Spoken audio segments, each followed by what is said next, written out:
نحمده ونستعينه ونستغفره ونعوذ بالله من شرور أنفسنا ومن سيئات أعمالنا من يهده الله فلا مضل له ومن يضلله فلا هادي له ونشهد أن لا إله إلا الله وحده لا شريك له ونشهد أن محمدا عبده ورسوله أما بعد أعوذ بالله من الشيطان الرجيم بفضل بسم الله الرحمن الرحيم إنما التوبة على الله للذين يعملون السوء بجهالة ثم يتوبون من قريب فأولئك يتوب الله عليهم وكان الله عليما حكيما صدق الله العليم. கண்ணியத்திற்குரிய அல்லாஹ்வின் நல்லடியார்களே, சகோதரர்களே, சூரா அன்-நிசாவினுடைய 17வது வசனத்தில் தௌபாவை பற்றி அல்லாஹ் சொல்லக்கூடிய ஒரு இறை வசனம். இன்னம தௌபத்து அலல்லாஹி லில்லதீன யஅமலூன ஸூஅ பிஜஹாலத்தி, எவர் தன்னுடைய அறியாமையினால் செய்த பாவத்திற்காக வேண்டி அல்லாஹ்விடத்தில் விரைவாக மன்னிப்பு கேட்கிறார். இப்ப இந்த அறியாமையினால் செய்த பாவம் ஜஹாலத் என்பதாக அல்லாஹ் சொல்றானே, இந்த அறியாமை என்பது எந்தெந்த நிலையிலெல்லாம் அறியாமை என்பதாக காணப்படும் என்று சொன்னால், ஒன்று, ஒருவர் அது பாவமான காரியம் என்பதாக தெரிந்து கொண்டே அதை செய்கிறார். ஆனா அதனுடைய பின் விளைவுகள், அதற்கான தண்டனைகளை யோசிக்காம மறந்து செய்கிறார். அப்ப இதையும் ஒரு அறியாமை என்பதாக சொல்லப்படுது. ஒரு பாவம் என்று தெரியாமலேயே செய்கிறார், இதுவும் அறியாமை என்பதாக செய்ய சொல்லப்படுது. ஆக மொத்தம் தன்னுடைய அடியார்கள் எந்த பாவத்தை செய்தாலும் அந்த பாவத்தை அல்லாஹு தஆலா அவர்கள் அறியாமையால் தான் செய்தார்கள் என்கின்ற ஒரு நிலையில்தான் அல்லாஹ் அந்த அடியானுடைய பாவங்களை எதிர்நோக்குவான். அந்த அடியான் தௌபா செய்யும் பொழுது அல்லாஹ் மன்னிக்கிறான். அப்போ ஒரு பாவத்தை செய்து விட்டால், ஒரு பாவம் நடந்துருச்சு அப்படின்னு சொன்னா, ஒரு தீமையான ஒரு பாவமான காரியம் நடந்துருச்சு அப்படின்னு சொன்னா, சூஅ பிஜஹாலத்தின், அது அறியாமையால் நடந்ததை அல்லாஹ் சொல்லும் பொழுது உடனடியாக அதற்கு எவர் தௌபா செய்கிறாரோ அந்த தௌபாவை அவர் எப்படி செய்யணும், விரைவாக செய்ய வேண்டும் என்பதாக எல்லாம் வல்ல இறைவன் இந்த வசனத்தின் வாயிலாக சொல்லி காண்பிக்கின்றார். தௌபா இருக்குது. நபிகள் நாயகம் ஸல்லல்லாஹு அலைஹி வஸல்லம் அவர்கள் சொல்கின்றார்கள், ஒருவர் அல்லாஹ்விடத்தில் செய்யக்கூடிய அந்த தௌபா என்று சொல்லக்கூடிய அந்த இபாதத், அது ஒரு முக்கியமான இபாதத்தாகவே அல்லாஹ் பார்க்கிறான். தொழுகை, நோன்பு எப்படி நமக்கு ஒரு இபாதத்தாக சொல்லப்பட்டிருக்கின்றதோ அதே போன்றுதான் அல்லாஹ்விடத்துல செய்யக்கூடிய தௌபாவும் ஒரு இபாதத் தான். அது என்ன செய்யும் அப்படின்னு சொன்னா, அல்லாஹுவோடு அந்த அடியானை அது இணைத்து விடும் என்பதாக நபிகள் நாயகம் ஸல்லல்லாஹு அலைஹி வஸல்லம் அவங்க சொல்றாங்க. யார் அதிகமா தௌபா செஞ்சுக்கிட்டே இருக்கிறார், யா அல்லாஹ் என்னை மன்னிச்சிடு, யா அல்லாஹ் என்னை மன்னிச்சிடு, அஸ்தக்ஃபிருல்லாஹ், யா அல்லாஹ் என்னை மன்னித்திடு என்பதாக அதிகமாக எவர் தௌபா செய்கிறாரோ இந்த தௌபா அல்லாஹுவோடு அவரை இணைத்து விடும் என்பதாக சொல்றார்.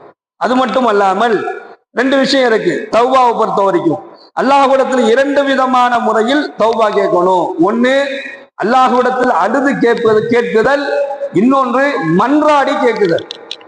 இந்த அழுது யார் அல்லாஹ்விடத்தில் தௌபா செய்கிறாரோ அந்த அடியானையும், அதையும் தாண்டி யார் அல்லாஹ்விடத்துல மன்றாடுகின்றாரோ, எனக்கு செய்த பாவத்தை நினைத்து அல்லாஹ்விடத்துல மன்னிப்பை பெறுவதற்காக வேண்டி யார் மன்றாடுகின்றாரோ, இந்த அழுகுதல், மன்றாடுதல், பாவத்திற்காக வேண்டி அல்லாஹ்விடத்துல அழுகுவதும் மன்றாடுதலும் ஒரு அடியானிடத்தில் இருந்துச்சு அப்படின்னு சொன்னா நிச்சயமாக அந்த அடியானுடைய பாவங்களை அல்லாஹ் மன்னிக்கின்றான். எதை கொண்டு அப்படின்னு சொன்னா தன்னுடைய கருணையை கொண்டு.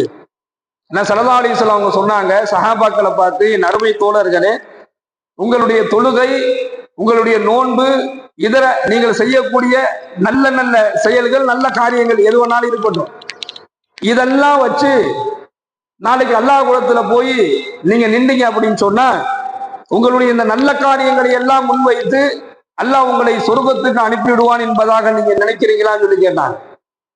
சஹாபாக்கள் சொன்னாங்க, தொழுகை என்பது எதுக்காக வேண்டி தொழுகிறோம், அல்லாஹ்வினுடைய பொருத்தத்திற்காக வேண்டி தொழுகிறோம். அல்லாஹ்வுடைய பொருத்தம் யாருக்கு இருக்குதோ அவருக்கு சொர்க்கம் கிடைக்கும். சஹாபாக்கள் ஆமான்னு சொன்னாங்க. ஆனால் பெருமானார் ஸல்லல்லாஹு அலைஹி வஸல்லம் கூறினார்கள், உங்களுடைய தொழுகையோ உங்களுடைய நோன்போ உங்களை கொண்டு போய் என்ன செய்யாது, சொர்க்கத்துல சேர்த்துறாரு. மாறாக அல்லாஹ்வுடைய கருணை தான் உங்களை சொர்க்கத்துல சேர்க்கும் என்பதாக நபிகள் நாயகம் ஸல்லல்லாஹு அலைஹி வஸல்லம் சொன்னாங்க. அருமையான சகோதரர்களே, அந்த கருணையை அல்லாஹ் யாருக்கு வழங்குறான்னு சொன்னா, யார் தன்னுடைய பாவத்திற்காக வேண்டி, தௌபாவிற்காக வேண்டி, பாவ மன்னிப்புக்காக வேண்டி அல்லாஹ்விடத்துல அழுகிறாரோ, மன்றாடுகின்றாரோ, அவருக்கு அல்லாஹ் கருணையை வழங்குகிறான். அந்த கருணையின் மூலமாக அவருடைய பாவங்கள் மன்னிக்கப்பட்டு அவர் சொர்க்கம் செல்லக்கூடிய வாய்ப்பை பெறுகிறார் என்பதாக பார்க்கும். மன் ஃபித்துனியா ஹவுனுன் அலைஹி நஃப்ஸுஹு, யார் இந்த உலகில் தன்னைத்தானே கேள்வி கேட்டு தன்னை சரியாக்கி கொள்கிறார், அல் ஹிசாபு ஃபில் ஆகிரத்தி, அல்லாஹ் மறுமையினுடைய விசாரணையை அவருக்கு லேசாக ஆக்குறான். ஸல்லல்லாஹு அலைஹி வஸல்லம் சொல்றார். அப்போ நீங்க ஒரு செயலை செஞ்சீங்க அப்படின்னு சொன்னா அந்த செயலை கொண்டு நீங்க உங்களை கேள்வி கேளுங்க என்பதாக ஸல்லல்லாஹு அலைஹி வஸல்லம் சொல்றாங்க. இப்படி ஒரு செயலை நாம செய்யறோமே, நாம் செய்யக்கூடிய இந்த செயல் சரிதானா, இது சரியா, இது தவறா என்பதாக யார் தன்னைத்தானே கேள்வி கேட்டுக்கொள்கிறார் ஒரு செயலை பற்றி, அவர் செய்யக்கூடிய செயலாக இருக்கட்டும், நம்ம பேசக்கூடிய பேச்சுகளாக இருக்கட்டும், நம்முடைய பழக்க வழக்கங்கள் நடைமுறைகள் எது வேணாலும் இருக்கட்டும், இது மற்றவங்க நீ தவறா இருக்கிற, உன் பேச்சுல தப்பு இருக்குது, உன் செயல்ல தவறு இருக்குது என்பதாக மற்றவர்கள் சொல்லி தான் தன்னை திருத்துவதற்கு முன்னால் எவர் ஒருவர் மன் ஃபித்துனியா ஹவுனுல்லாஹி அலைஹி நஃப்ஸுஹு, யார் தன்னைத்தானே கேள்வி கேட்டுக்கொள்கிறாரோ, தன்னுடைய நிலை என்ன, தன்னுடைய பேச்சு எப்போ இருக்கு, நம்ம செயல் எப்போ இருக்கு என்பதாக யார் தன்னைத்தானே கேள்வி கேட்டு தன்னை சரியாக்கி கொள்கிறாரோ, அல் ஹிசாபு ஃபில் ஆகிரா, மறுமையினுடைய விசாரணையை அவருக்கு அல்லாஹ் லேசாக ஆக்கிறான் என்பதாக நபிகள் நாயகம் ஸல்லல்லாஹு அலைஹி வஸல்லம் சொல்றார். அப்ப இந்த யார் தன்னைத்தான் கேள்வி கேட்கக்கூடிய இந்த தன்மை வந்துருச்சுனாலே பாவங்கள் குறைஞ்சு போயிடும்.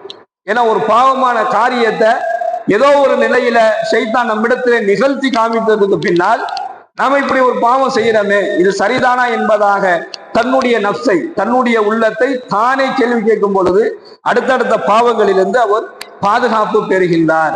மேலும் அந்த நபரை அல்லாஹ் நேசிக்கிறான், மறுமையினுடைய விசாரணை அவருக்கு லேசாக இருக்கும். ஆக தௌபாவை கொண்டு அல்லாஹுடைய கருணையை பெற முடியும் என்பதாக இந்த சூரா நிசாவினுடைய 17வது வசனத்தில் அல்லாஹ் சொல்லக்கூடிய ஒரு செய்தியை நம்ம பார்க்கிறோம். சுப்ஹானல்லாஹி பிஹம்திஹி சுப்ஹானக அல்லாஹும்ம வ பிஹம்திக வ நஷ்ஹது அல்லா இலாஹா இல்லா அன்த வ நஸ்தக்ஃபிருக வ நதூபு இலைக். சுப்ஹான ரப்பிக ரப்பில் இஸ்ஸத்தி அம்மா யசிஃபூன் வ ஸலாமுன் அலல் முர்ஸலீன் வல்ஹம்துலில்லாஹி ரப்பில் ஆலமீன். ஸல்லல்லாஹு அலா முஹம்மது ஸல்லல்லாஹு அலைஹி வஸல்லம். ஸல்லல்லாஹு